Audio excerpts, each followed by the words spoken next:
as I'm looking at this 1,070 to 3,400, is that, I'm kind of middle there, is that 1,070 in 2019 and then it increases to 1,900, or is that a cumulative total over each year? So the average is 2,400 a year, but it grows every single year?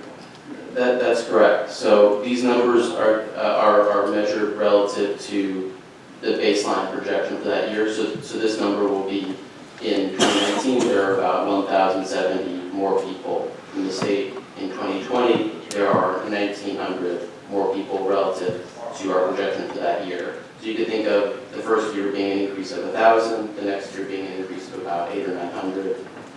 So if you want to think about it in terms of cumulative, the next year would be, from 1,900 to 25 to 26, would be another 600 or 700. So 3,400 is cumulative over that period of time? That's correct. So it'll be in 2023, there'll be 3,400 more people in the state than there would have been. It's not averaging, I'm not adding all 5 years together and then dividing it by 5 to find out the average number. So that would be, yeah, so the population will be a cumulative number. So it'll be 3,400 people. So it's, so that's all, so if you want to look at, kind of on average how many people came in every year, then that would be, between 600 and 700 on average. And as you see, you get a, kind of a larger spike, and then the inflow kind of tapers off a little bit over time. But on average, you see about. So the average isn't actually 2,400. It's So 700 or 800. Yeah, so in the, right, and so that may be a little bit misleading. So in the average year, and within the span, you have 2,400 more people in the state than you would have otherwise in that year. Yeah, but the population is a cumulative number. Thank you. So we have one more question. Representative Charlotte Douglas, you're recognized. Thank you, Mr. Chair. If you look at the total employment that All the way makes, over to your left. I'm sorry, right here. If you look at the total employment, which is the next line down, it doesn't look like those people that are coming into the state are getting jobs.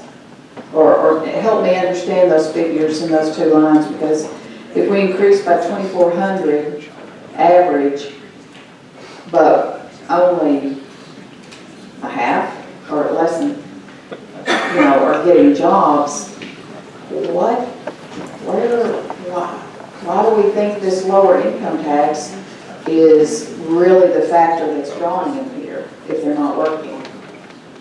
Sure. So it looks like in terms of the population, about we've got 2/3 of the, at least in terms of relative to the population, about 2/3. See, about 2/3 is larger than the increase in employment. So for the population, so some part of the population is going to be families, so children, for example, will be a part of this population. So that'll account for some of it. And so, for example, in looking at expenditure impact on education, for example, we're able to look at school age population, the increase in that. So certainly some of that's going to be school age population that's not working. We also see the way that the model works is that we don't automatically assume that people who come in with a job.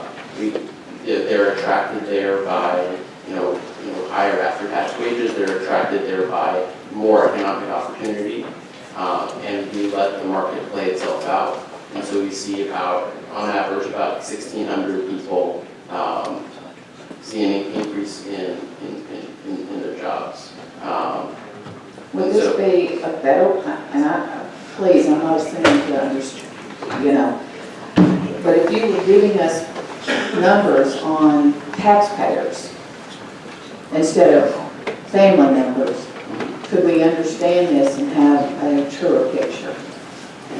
Sure. So if you wanted to, for example, look at the change in population, for example, and look at it as a change in, kind of convert that into a change in the number of households, for example. So I don't know what the ratio would be, but maybe that's 800 or 900 or more households, for example.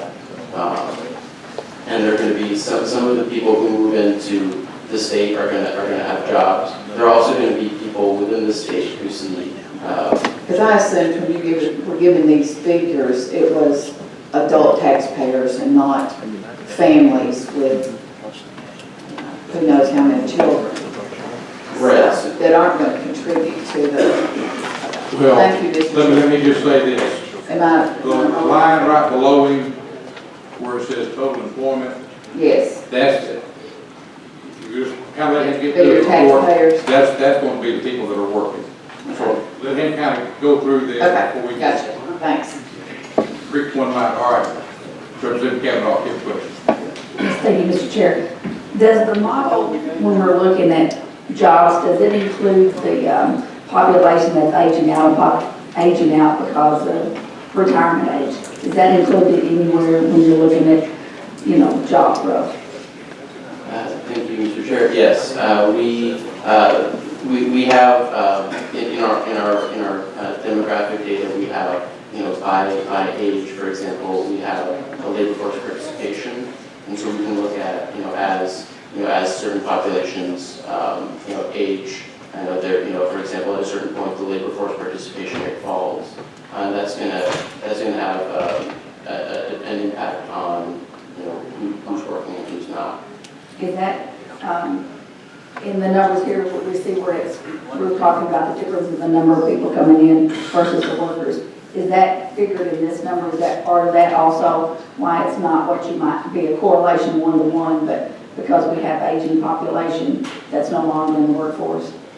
So I think I think that'll probably be a part of it. I think so I think that with the population numbers, again, that's going to be an increase in population both for people who are of working age and people who are not of working age.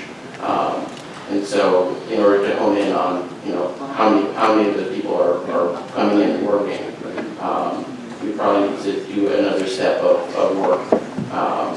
But that's certainly something we can discuss. And again, if you think of 2,400 people or 3,000 people, you think about how many households that is. That may give you a more concrete sense of how many people are working, coming into our working, and take into account the fact that there may be some people within the state who, as this new population comes in now, there are more people who want to go to the grocery store, there are more people who need haircuts, there are more people who just go to the doctor. So there may be people within the state as well who are going to see an increase in jobs, and that's going to be included